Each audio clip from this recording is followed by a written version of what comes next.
सबसे पहले अपने परम आराध्य परम पूज्य गुरु महाराज साहब आपके चरणों में हमारा प्रणाम है। पूज्य गुरु माँ आपके भी चरणों में हमारा प्रणाम है। इस दिव्य चेतना सत्संग के उपदेशक श्री रणधीर सिंह जी, सभा में उपस्थित पूज्य गुरुदेव के प्यारे भक्तगण, सभी को हमारा यथा योग्य नमन है, प्रेम है। आइए आज चर्चा करते हैं कि मनुष्य कितने प्रकार के होते हैं।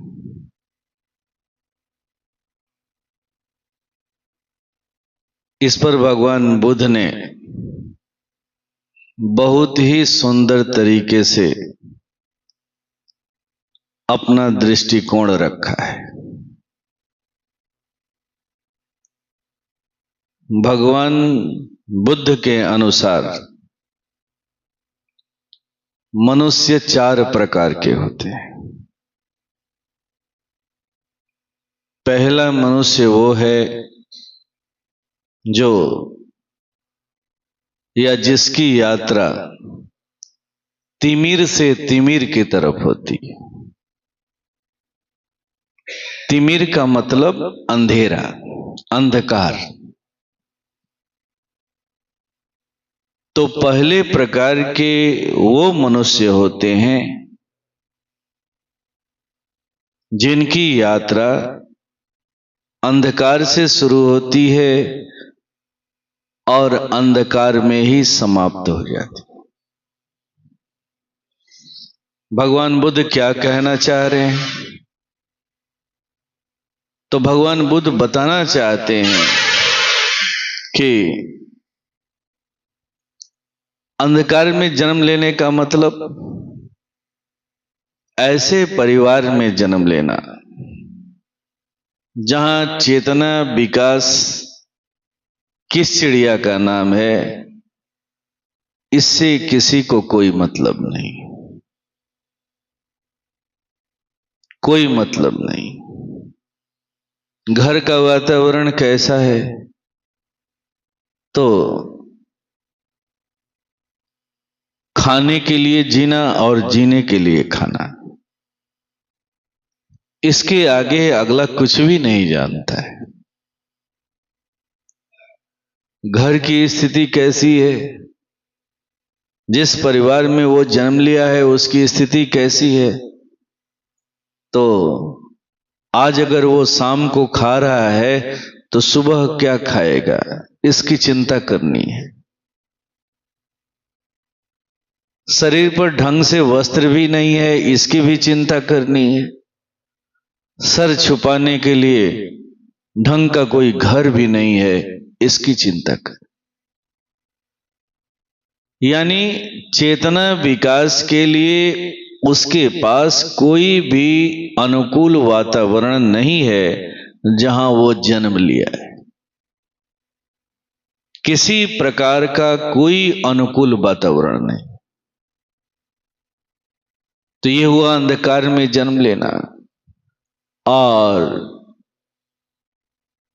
जन्म लेने के बाद यानी जन्म से उसे कोई सुविधा नहीं मिली। जन्म तो ले लिया, मानव योनि में तो आ गया, लेकिन चेतना विकास के लिए कोई अनुकूल वातावरण जिस घर में जन्म लिया वहां नहीं था। फिर आगे उसकी यात्रा भी इसी तरह से समाप्त हो गई। खाने के लिए जीना और जीने के लिए खाना, इसके आगे की पढ़ाई वो नहीं पढ़ पाया और यहां से चला गया। तो ये है पहले प्रकार का मनुष्य, जिसका जन्म अंधकार में हुआ और पूरा जीवन उसका अंधकार में ही बीत गया और यहां से वो चला गया। दूसरे प्रकार के मनुष्य के बारे में भगवान बुद्ध कहते हैं,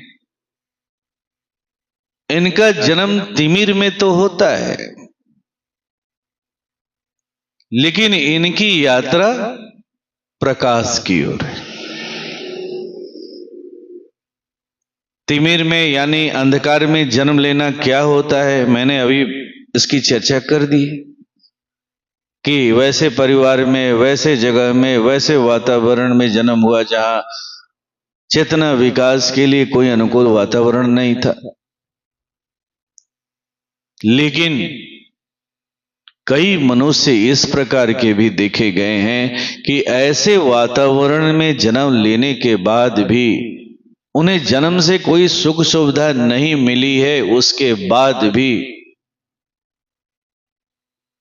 वो कभी हार नहीं मानते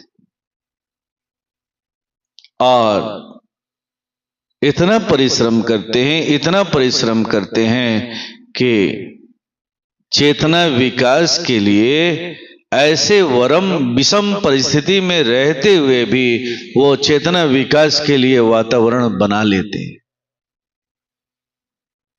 और एक उन्नत प्रकाश को, उन्नत ज्ञान को प्राप्त करके यहां से जाते। इसका सबसे सुंदर उदाहरण कौन है? तो रैदास, सूरदास, कबीर साहब। इनका जन्म जहां हुआ, जिस परिवेश हुए हुआ, जन्म से कोई ऐसा इनको सुविधा नहीं मिला था, न रहने का ढंग से, न खाने का ढंग से, न कोई ज्ञान का परिवेश था। लेकिन इस विषम परिस्थिति में रह करके भी इन्होंने अपनी चेतना का विकास किया और यहां से गए तो एक उन्नत ज्ञान को, उन्नत प्रकाश को लेकर के गए। भगवान बुद्ध कहते हैं कि तीसरे प्रकार के मनुष्य कौन है? तो जो प्रकाश में जन्म लेते हैं लेकिन उनकी यात्रा अंधकार की तरफ हो जाती। जो प्रकाश में जन्म लेते हैं लेकिन जिनकी यात्रा अंधकार की तरफ हो जाती। प्रकाश में जन्म लेने का मतलब हमारा जन्म ऐसे परिवार में हुआ जहां हर प्रकार की संपन्नता थी। हमारा जन्म एक उच्च जाति में हुआ, उच्च कुल मिला।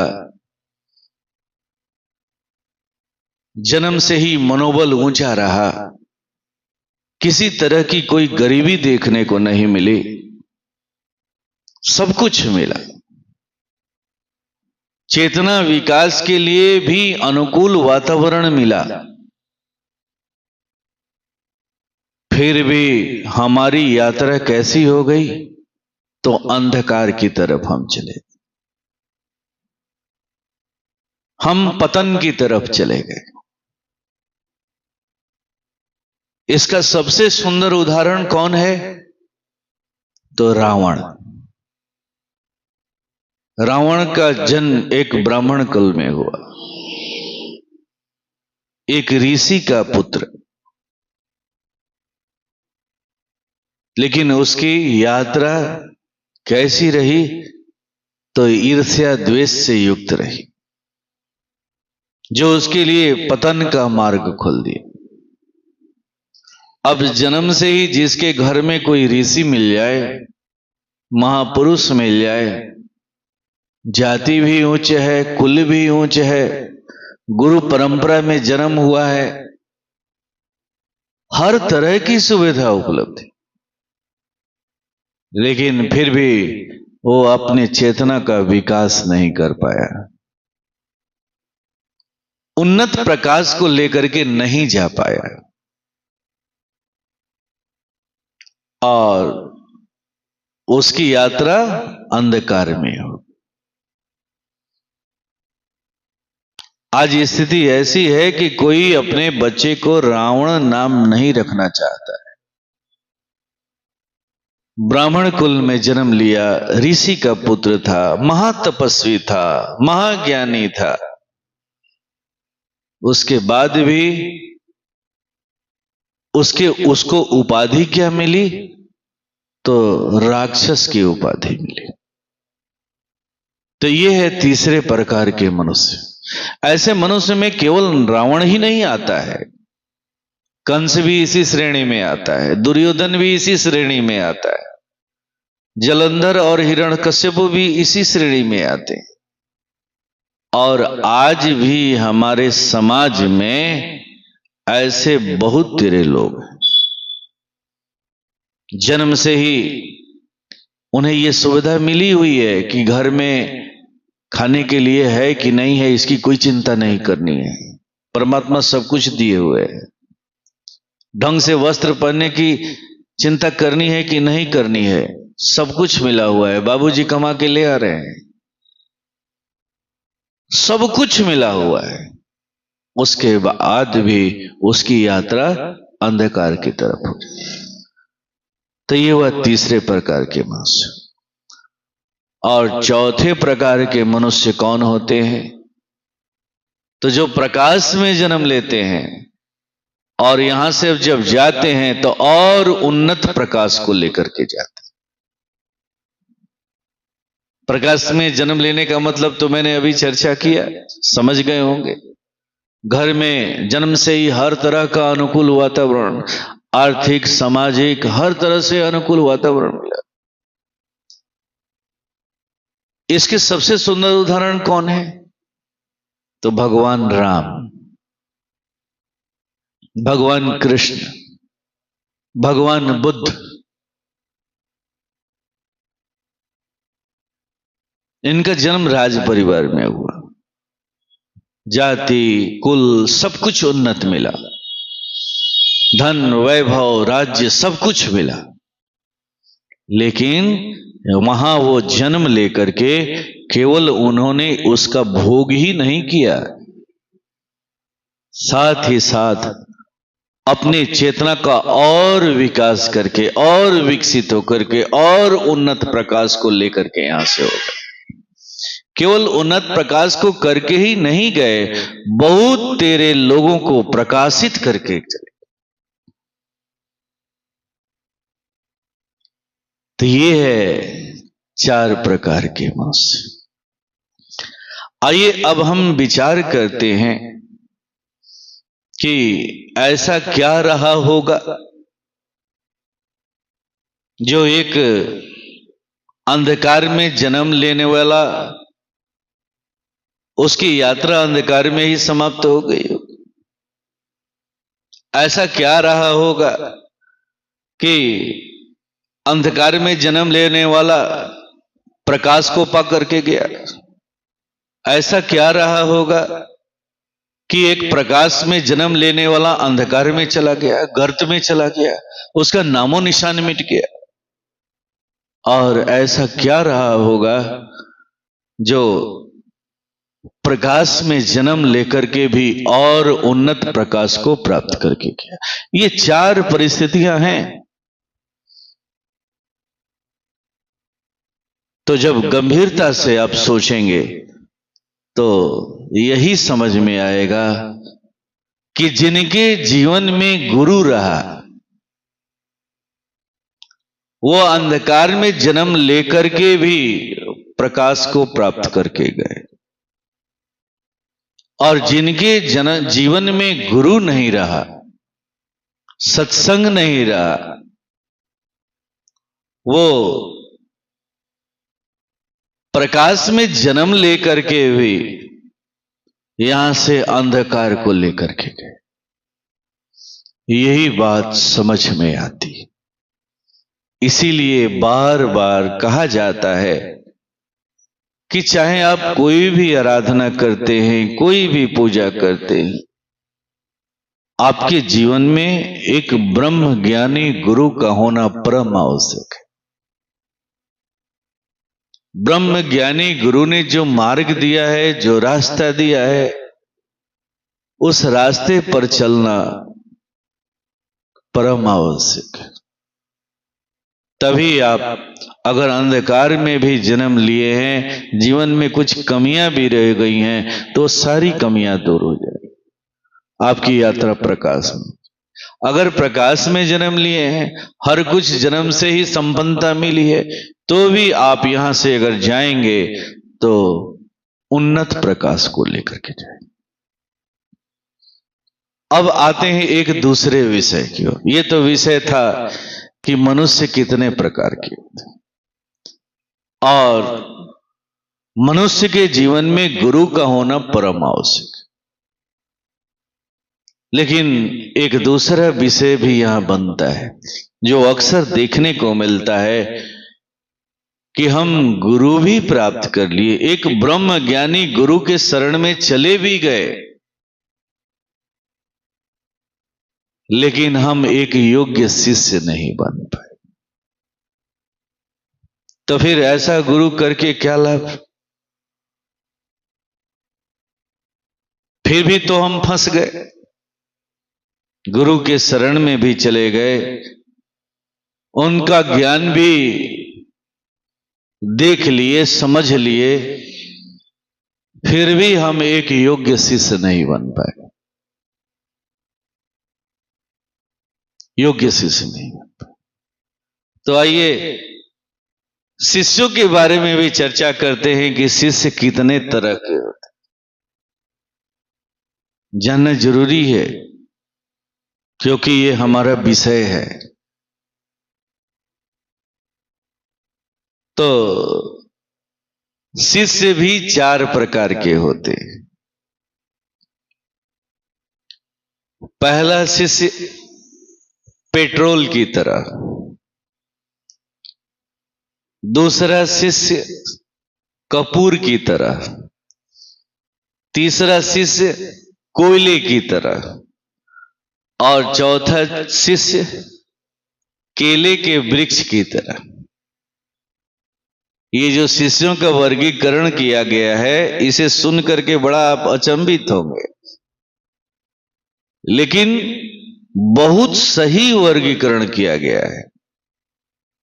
ये वर्गीकरण शिष्यों के गुण के आधार पर किया गया है। जब आप इसे गौर से सुनेंगे तो समझ में आ जाएगा कि हम क्या हैं और हमें क्या होना है, कहां हमसे भूल हो रही है। तो प्रथम प्रकार के शिष्य कौन है, उनका गुण कैसा है? तो पेट्रोल की तरह। पेट्रोल का गुण क्या है? तो अग्नि चाहे कितनी भी दूर हो, कितनी भी दूर हो, अगर उसकी एक चिंगारी भी उड़ते उड़ते आ गई, पेट्रोल धधक उठता है, उसमें अग्नि प्रज्वलित हो जाती। पेट्रोल को अग्नि के बहुत करीब जाने की जरूरत नहीं है, अगर वो गया तो गया, फिर भी अग्नि प्रज्वलित हो गई। लेकिन अगर वो बहुत दूर भी है और अग्नि की एक छोटी से भी छोटी चिंगारी किसी तरह से उड़ते हुए आ गई, तो वो पेट्रोल धधक उठता है। ठीक ऐसे ही होते हैं पहले प्रकार के शिष्य।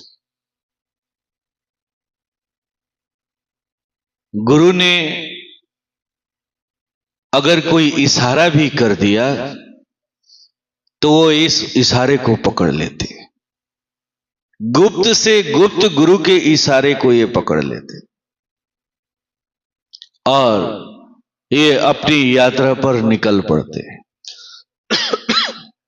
ये हुआ पहला प्रकार का शिष्य। दूसरे प्रकार के शिष्य के बारे में मैंने कहा कि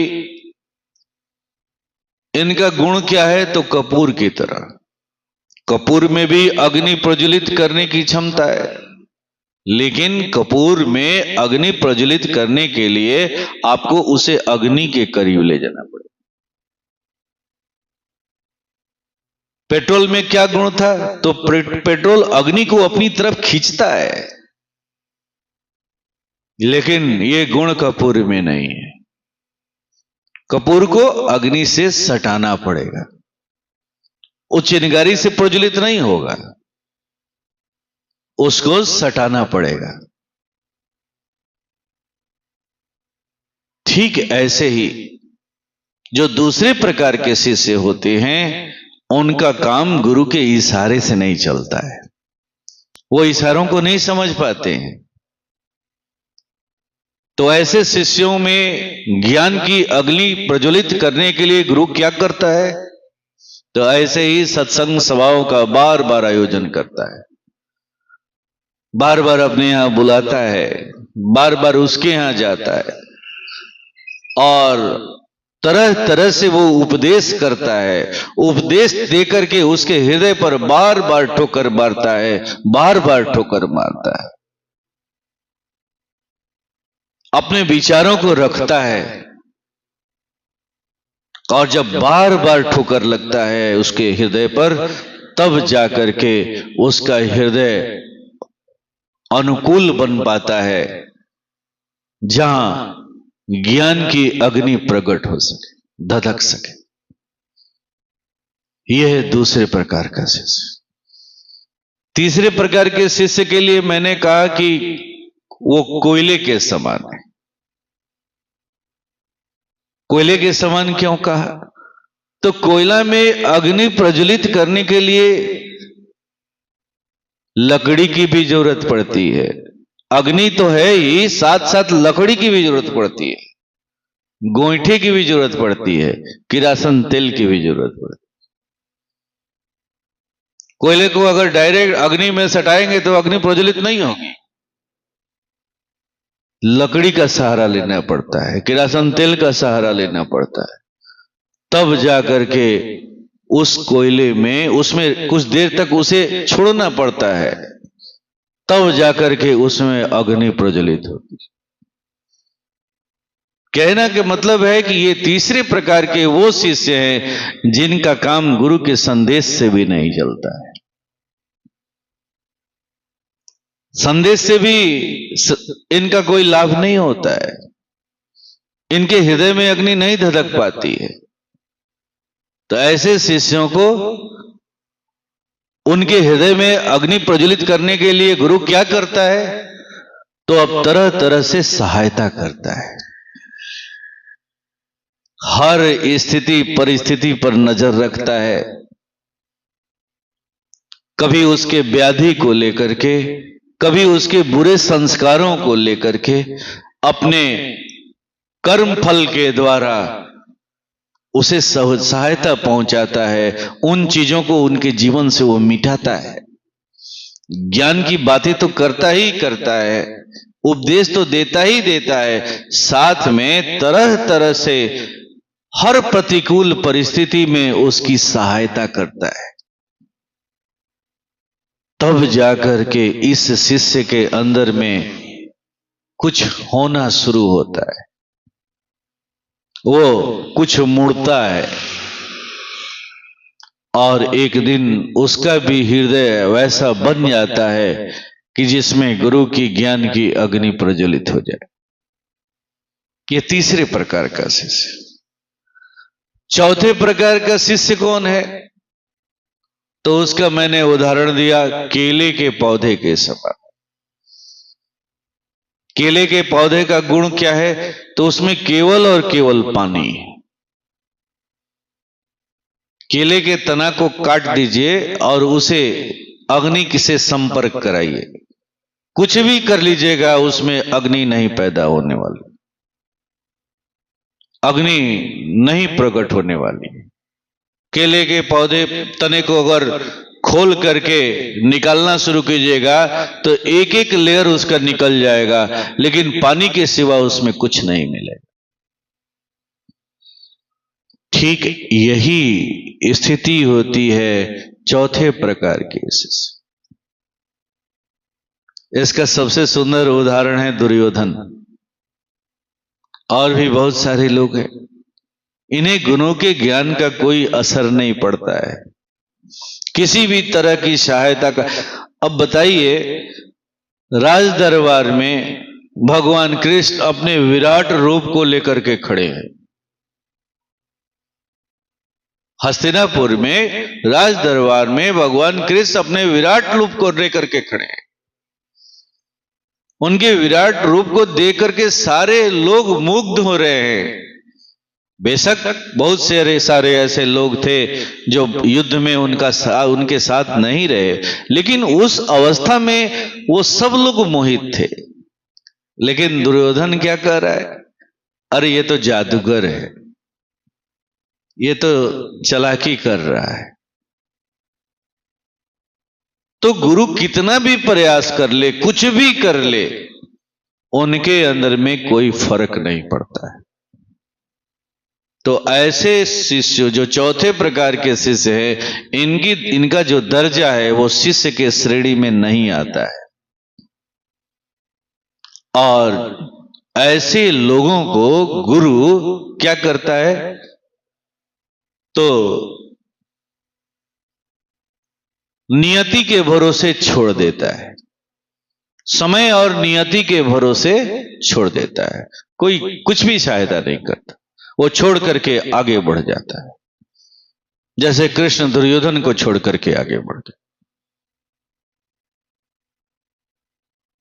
तो ये 4 प्रकार के शिष्य होते हैं। हमारा कर्तव्य क्या बनता है कि अगर हमें अपने जीवन में गुरु मिल चुके हैं, ब्रह्म ज्ञानी गुरु से भेंट हो चुकी है, तो हमारा सबसे पहला कर्तव्य बनता है कि हम पहले प्रकार के शिष्य बन जाए। अगर पहले प्रकार के नहीं बन पाए तो कम से कम दूसरे प्रकार के बन जाए। अगर दूसरे प्रकार के भी नहीं बन पाए तो कम से कम तीसरे प्रकार के तो शिष्य जरूर बन जाए। जब तक हम एक ईमानदार शिष्य नहीं बनेंगे, जब तक हम एक ईमानदार शिष्य नहीं बनेंगे, तब तक हमारे जीवन में अगर गुरु भी होगा, ब्रह्म ज्ञानी गुरु भी होगा, तो फिर हम इस जीवन का कोई लाभ नहीं उठा पाए। आज बहुत तेरे लोगों को देख करके इस बात से जब मैं देखता हूं तो मुझे दुख पहुंचता है। हमारे समाज में बहुत सारे लोग ऐसे, बहुत सारे लोग हैं, बस केवल इसीलिए वो जी रहे हैं कि हम तो फला गुरु के शिष्य हैं, लेकिन वो गुरुजी ने क्या दिया है, क्या बताया है, न तो वो उसकी चिंता करते हैं, न उस पर वो चलते हैं, न उसे अपने जीवन में अनुसरण करते, उसके 1% भी वो अपने जीवन से जोड़ने का प्रयास, बस केवल कहने के लिए है कि मैं फला गुरु का शिष्य। तो फिर ऐसा जीवन किस काम का है? किस काम का? ऐसा गुरु करना किस काम का? तो ये 4 प्रकार के मनुष्य और 4 प्रकार के शिष्य। मनुष्य ही शिष्य बनता है, और जब तक वो शिष्य नहीं बनेगा तब तक उसका काम नहीं सधने वाला। मनुष्य जीवन बेकार चला जाएगा, बेकार चला जाएगा। हम सब सौभाग्यशाली है कि हम लोगों को भी एक ब्रह्म ज्ञानी गुरु मिले, परम पूज्य गुरु महाराज साहब के अनुसार। और हमारा भी दायित्व बनता है कि अगर हमें कुछ इस जन्म को पाकर के कुछ यहां से लेकर के जाना है, तो जरूर हम प्रयास करें कि कम से कम पहले श्रेणी के शिष्य बन जाए। नहीं बन सके तो दूसरे श्रेणी के बन जाए, वो भी नहीं बन सके तो कम से कम तीसरे श्रेणी के जरूर बन जाए। हमारी गिनती चौथे शिष्य में ना हो, चौथे शिष्य में। ऐसे महाप्रभु के दरबार में हम सब बैठे हुए हैं, उनके समक्ष कुछ नैवेद्य सामग्रियां रखी हुई हैं। आइए प्रार्थना करते हैं कि हे प्रभु, आप इसे स्वीकार करें तथा हम सबों पर दया करें। प्रभु कृपा करें। हमें वो क्षमता नहीं है प्रभु, वो बल नहीं है, वो शक्ति नहीं है कि हम इस रास्ते पर चल पाए। इसलिए प्रभु आप अपनी कृपा कर दो अपनी दया कर दो कि हमें जो ये मौका मिला है उस मौका को हम गंवाने न पाए, उस रास्ते पर चले और हम भी आपके ज्ञान को लेकर के यहां से जाए, हम भी एक ईमानदार और योग्य शिष्य बन सके। ऐसी कृपा कर दो प्रभु, ऐसी दया कर दो। आइए इन्हीं भावों के साथ इस नैवेद्य को अपने परम आराध्य पूज्य गुरुदेव के चरणों में अर्पित करें।